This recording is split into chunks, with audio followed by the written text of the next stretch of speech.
जदि आपणक पाखरे समय कम अच्छी कि आपन को बेसी किछि रोषेई करने को इच्छा होनी किंतु किछि टेस्टी खाइबा को इच्छा होची ताहले एमती थरे भेज पलौ बनातु जार स्वाद पूरा बिरयानी भली रहिबो। आपण एही पलौ को बहुत कम समय रे प्रस्तुत करि परिबे। आ सहित आपन को डाली तरकारी भजा किछि भी दरकार पड़िबनी। मुझे बिना पियाज रसुण रे बनैबी। एहा द्वारा आपण आकु कोनोसी भी ओषा व्रत दिन प्रस्तुत करी खाई परिबे। जदि आपण किछि टिप्स आउ ट्रिक्स फॉलो करिवे आपणक पलौ पूरा परफेक्ट बनिबो, बिल्कुल भी कादुआ हबनी। नमस्कार, ट्विंकल किचन को आपण मानकु स्वागत। पलौ बनैया मैं गोटे बड़ बाउल गोटे कप बासुमती अरुआ चाउल नहीं। चाउलर क्वांटिटी आपण हिसाब रे कम बेसी करि परिबे। बासुमती अरुआ चाउल जगह आपण नॉर्मल अरुआ चाउल भी नहीं पारिबे। एबे हम चाउल को पानी रे 3 रु 4 थर भल से धोईकी नहीं जिबा। देखि पारथिबे चाउल धोइला बेले ए धळा धळा पानी बाहरुची। ए धळा पानी बाहरिबा बंद हबा जाके आपण चाउल को भल से धोईकी नहीं जिबे। चाउल को एमती भल से धोईकी नबा द्वारा जितेबाला आपण पलौ बनैबे आपण भात कादुआ हबनी। मैं चाउल को भल से धोईकी नहीं जाइछि। जदि आपण पाखरे समय थिबो ताले चाउल को 15 रु 20 मिनिट पई पानी रे बतुरेकी रखिदेबे। किंतु मैं चाउल को पानी रे बतुरौनी, मु संगे संगे पलौ बनैबी। पलौ रे पकेया मैं सब परिबा नहीं। परिबारे मैं गाजर, बीट, फूलकोबी, आलू, बीन्स, कैप्सिकम आ ग्रीन मटर नहीं। ता सहित मैं किछि पनीर नहीं आ किछि सोयाबीन को पानी रे सिझाइकी भल भाबे चिपुड़िकी नहीं जाइछि। पनीर आ सोयाबीन एठी ऑप्शनल अछि। परिबार क्वांटिटी आपण टेस्ट हिसाब रे कम बेसी करि परिबे।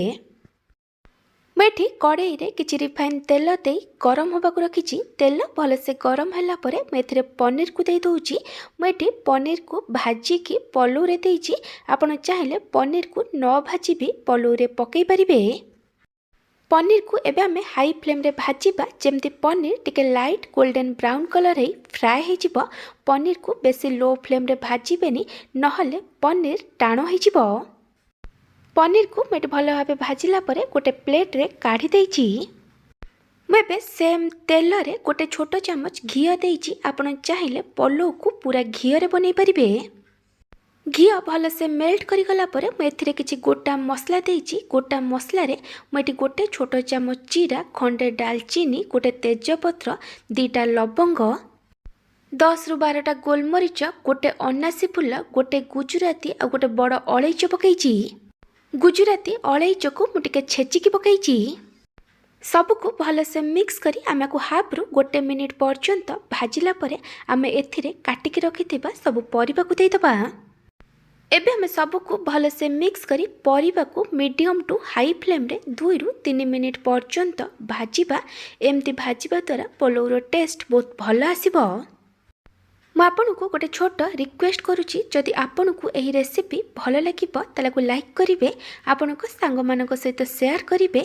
जदि एपर्यंत मो चैनल को सब्सक्राइब करना तो सब्सक्राइब करने को जमार भूलें। पाखर बेल आइकन ने ऑल नोटिफिकेशन ने क्लिक करेंगे।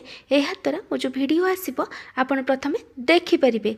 जदि फेसबुक रे देखुचंती ताले फॉलो करने को जमार भूलें। एटी 2 रु 3 मिनिट हो गलानी। एबे मु एथिरे अदा और कंचा लंकार छेचा पकाउची। आपण चाहिले अदा और कंचा लंका को बाटिकी पकई परिबे। मुझे 1 इंच अदा और 2टा कंचा लंका को छेचिकी पकईची। आपण को जेतिकी राग दरकार से अनुसार कंचा लंका नेबे।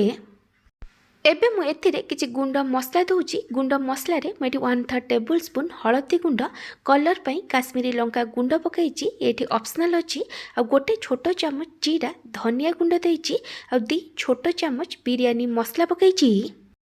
बिरयानी मसला एठी बिना पियाज रसुण अच्छी। जदि आपनक पाखरे बिरयानी मसला नथिबो ताहले आपण गोटे छोट चामच कोनोसी भी सब्जी मसला पकई देबे। आ गोटे छोट चामच गरम मसला गुंड पकईबे।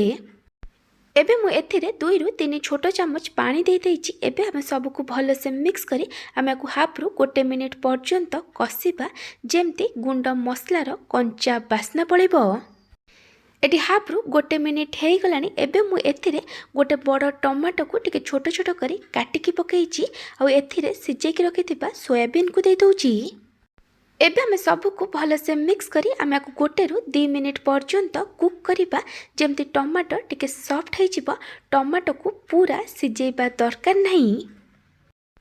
टमाटो एटी टिके सॉफ्ट हो गलानी आ सोयाबीन भी मसला सहित टिके भाजी हो जाइची। एबे हमें एथिरे धोईकी रखिथिबा चाउल को देदबा। मु चाउल को धोइला परे गोटे छणे रखि देइथिली। एहा द्वारा एथिरे जो एक्स्ट्रा पानी थिबो से बाहरी जिवो।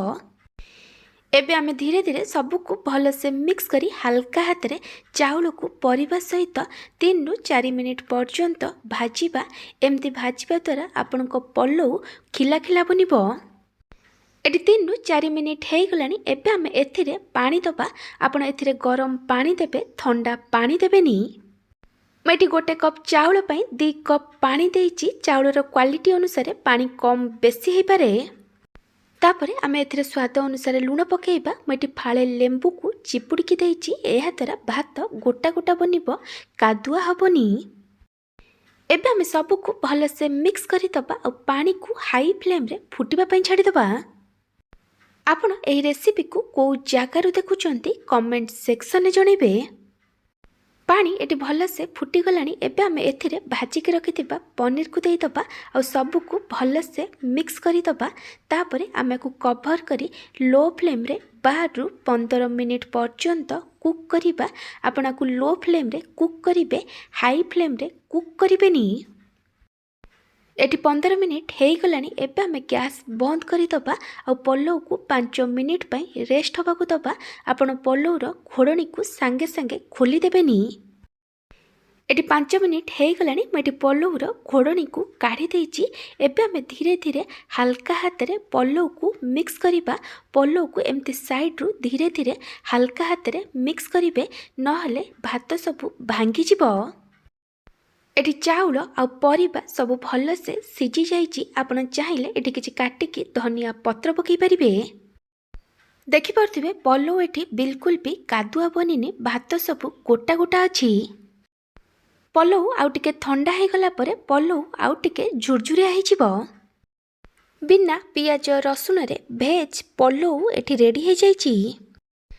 जदि आपन को ए भेज पल्लौर रेसिपी भल लगी ताले को लाइक करिवे, आपन को सांग मानक सहित शेयर करिवे। जदि एपर्यंत मो चैनल को सब्सक्राइब करि नाहंती त सब्सक्राइब करबा को जरूर भूलिबेनी। पाखर थिया बेल आइकन ने ऑल नोटिफिकेशन ने क्लिक करिवे। एहा द्वारा मो जो वीडियो आसीबो आपन प्रथमे देखि परिबे। जदि फेसबुक रे देखुचंती ताले फॉलो करबा को जरूर भूलिबेनी। Thank you for watching.